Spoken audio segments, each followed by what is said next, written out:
एक ऐसी फिल्म जिसे बनाने के लिए पंजाब के उस वक्त के चीफ मिनिस्टर ने डायरेक्टर को 10 लाख रुपए दिए, क्योंकि फिल्म का मैसेज लोगों तक पहुंचाना बहुत जरूरी था। एक ऐसी फिल्म जिसे प्राइम मिनिस्टर जवाहरलाल नेहरू को डेडिकेट किया गया, क्योंकि इसका सब्जेक्ट उनके दिल के बहुत करीब था। बट फिल्म रिलीज के कुछ दिन पहले ही उनकी मौत हो गई और वो इस फिल्म को देख नहीं पाए। एक ऐसी फिल्म जिसमें काम करने के लिए बलराज साहनी ने 1 रुपया भी नहीं लिया था। एक ऐसी फिल्म जिसके लिए इंडियन आर्मी ने अपने असली जवान और असली हथियार दिए, ताकि देश के सिपाहियों की कुर्बानी बिल्कुल असली रूप में दिखाई जा सके। एक ऐसी फिल्म जिसे लद्दाख के बर्फीली पहाड़ियों में शूट किया गया, जहां पूरी टीम ने सर्द हवाओं और ऑक्सीजन की कमी में जान जोखिम में डालकर शूटिंग की। एक ऐसी फिल्म जिसे देख शहीदों की कुर्बानी को याद कर पूरा देश रोने लगा। राजे रेट्रो के आज के एपिसोड में बात करेंगे इंडिया की फर्स्ट वॉर फिल्म हकीकत की।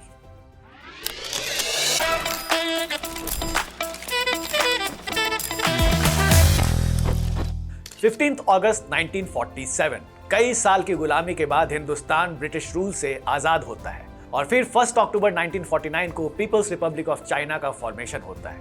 इंडिया पहली नॉन कम्युनिस्ट कंट्री थी जिसने चाइना को ऑफिशियली रिकॉग्नाइज किया। दोनों देशों के बीच दोस्ती और एक नई शुरुआत हुई। इंडिया के प्राइम मिनिस्टर जवाहरलाल नेहरू ने हिंदी चीनी भाई भाई का नारा दिया और यहां तक कि चाइना के यूनाइटेड नेशन में परमानेंट मेंबर बनने के प्रपोजल को भी इंडिया ने सपोर्ट किया। लेकिन चाइना के मंसूबे कुछ और थे और धीरे धीरे इस दोस्ती में दरार पड़ने लगी। इसकी सबसे बड़ी वजह थी चाइना की एक्सपेंशन पॉलिसी। पहले चाइना ने 1950 में तिब्बत पर कब्जा किया और फिर धीरे धीरे अक्साई चीन के थ्रू एक स्ट्रैटेजिक रास्ता बना लिया जो तिब्बत और ज़ियांगज़ांग को कनेक्ट करता था। चाइना ने अक्साई चीन को अपनी टेरिटरी बताया, लेकिन इंडिया का कहना था कि यह लद्दाख यानी जम्मू कश्मीर का हिस्सा है। जब इंडिया ने प्रोटेस्ट किया, चाइना ने पीछे हटने से मना कर दिया। इंडिया के नज़र में ये बिट्रेयल ऑफ ट्रस्ट था।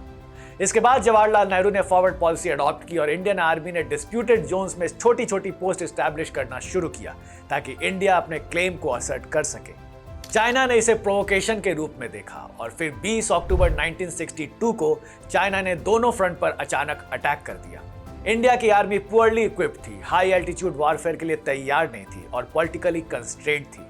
चाइना की लॉजिस्टिक और प्लानिंग इंडिया से काफी सुपीरियर थी। कुछ ही हफ्तों में इंडियन डिफेंसेस कई एरियाज में कोलैप्स हो गए और हजारों सोल्जर्स या तो मारे गए, घायल हुए या फिर बंदी बना लिए गए। इंडियन आर्मी वॉर के लिए पूरी तरह तैयार नहीं थी और हम ये वॉर हार गए। सरकार और सेना दोनों का मनोबल गिरा हुआ था। लोग अपनी ही आर्मी को क्रिटिसाइज कर रहे थे। ऐसे माहौल में देश को यह जानना बहुत जरूरी था कि हमारे सोल्जर्स ने किन मुश्किल हालात में वो लड़ाई लड़ी थी। उनके दर्द और बलिदान को सामने लाना बहुत जरूरी था ताकि देश के लोगों को आर्मी पर भरोसा हो सके। पर कैसे? इस सवाल का जवाब था सिनेमा। मशहूर एक्टर देवानंद के भाई चेतन आनंद उस वक्त अपनी production company Himalayan films launch कर रहे थे।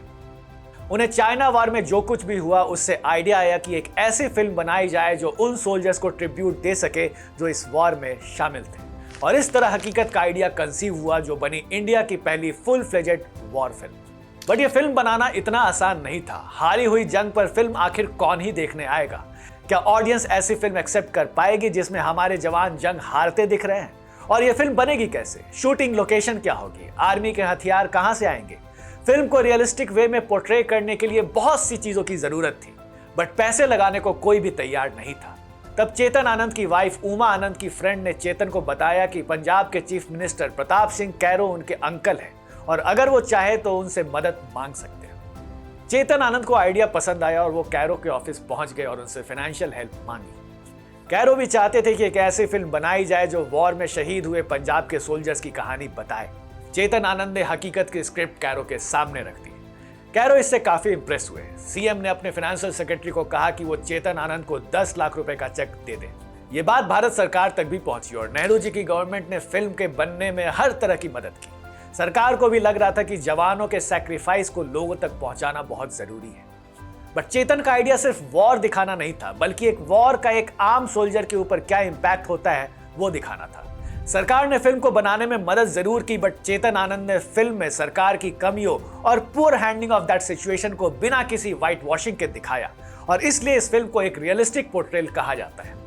फिल्म की यूनिक बात यह है कि फिल्म में देशभक्ति के नाम पर शोर शराबा और जिंगोइस्टिक डायलॉग्स नहीं थे, जो कि आजकल की किसी भी वॉर फिल्म में काफी कॉमन होता है। फिल्म सामने लाती है उन सोल्जर्स के इमोशनल और साइकोलॉजिकल टर्मोइल को जो चाइनीज इन्वेडर से नंबर में कम थे। चेतन आनंद इस सिचुएशन को मैचोइज्म या ब्रावाडो से छुपाने की कोशिश नहीं करते। फिल्म के एक सीन में एक सोल्जर जो बर्फ पर पड़ा हुआ है चिल्ला के कहता है कि मुझे अपनी मां के पास जाना है, मैं अब इस ठंड को और बर्दाश्त नहीं कर सकता।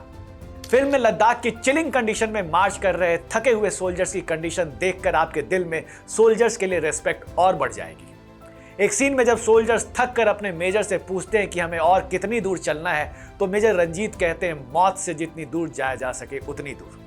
ऐसे सीन सोल्जर्स की वल्नरेबिलिटी को उनकी देशभक्ति के साथ कॉन्ट्रास्ट करते हैं। इंडियन सोल्जर्स की करेज उन सीन्स में शाइन करती है जहां वो चारों तरफ से घिरने के बावजूद अपनी पोस्ट छोड़ने से इनकार करते हैं। 1962 वॉर का एक इंपॉर्टेंट चैप्टर है बैटल ऑफ रेजांगला, जब 18 नवंबर 1962 की सुबह 13 कुमाऊं के 120 इंडियन सोल्जर्स को चाइनीज फोर्स ने घेर लिया। 16,000 फीट की फ्रीजिंग कंडीशन में इंडिया के 120 सोल्जर्स 3,000 से भी ज्यादा चाइनीज सोल्जर से 5 घंटे तक फाइट करते रहे। इंडियन ट्रूप्स को अहिर रेजिमेंट के मेजर शैतान सिंह लीड कर रहे थे, जिन्हें बाद में परमवीर चक्र मिला था। हकीकत लूजली इसी बैटल पर बेस्ड थी। वॉर की असलियत दिखाने के लिए चेतन आनंद ने फिल्म को मुंबई की आर्टिफिशियल स्टूडियो की जगह लद्दाख की रियल लोकेशन में शूट करने का फैसला किया। ये पहली इंडियन फिल्म थी जो लद्दाख में शूट हो रही थी, बट लद्दाख की टफ कंडीशन में शूटिंग इतनी आसान नहीं थी और कम ऑक्सीजन में शूटिंग के दौरान कई एक्टर्स की तबीयत भी खराब हुई। बट फिल्म का सब्जेक्ट ऐसा था कि हर एक्टर इस फिल्म के लिए अपना बेस्ट देने को तैयार था। फिल्म में रेजांगला बैटल के हीरो मेजर शैतान सिंह से similar character captain Bahadur Singh का पार्ट धर्मेंद्र ने प्ले किया। मेजर रंजीत सिंह के रोल में बलराज साहनी नजर आए, जिन्होंने इस फिल्म के लिए एक भी पैसा नहीं लिया। In fact Indian People's Theatre Association से जुड़े जितने भी लोग इस फिल्म में शामिल थे, किसी ने भी कोई पैसा नहीं लिया। हकीकत पिया राजवंश की पहली फिल्म थी। उनके अलावा फिल्म में संजय खान और जैन भी थे।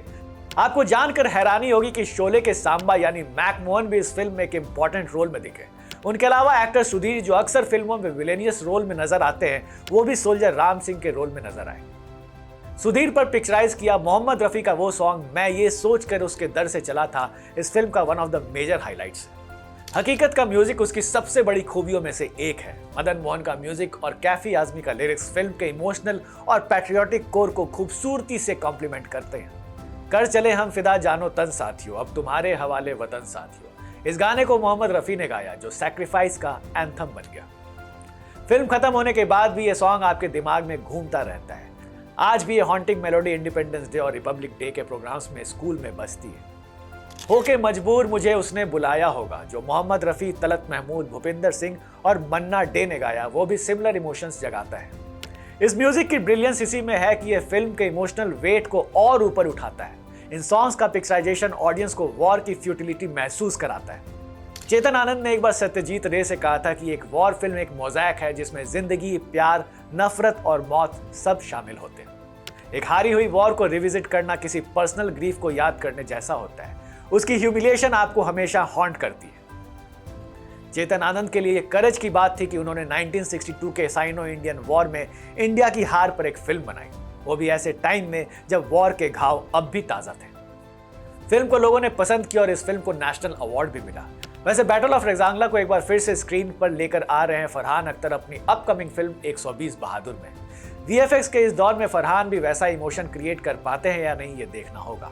खैर, हकीकत YouTube पर अवेलेबल है। अगर आपने ये फिल्म नहीं देखी तो आप इसे जरूर देखें। आज के लिए बस इतना ही। आपको ये स्टोरी कैसी लगी please do tell us in our comment box. Next week एक स्टोरी के साथ आएंगे। तब तक के लिए good bye and take very good care of yourself.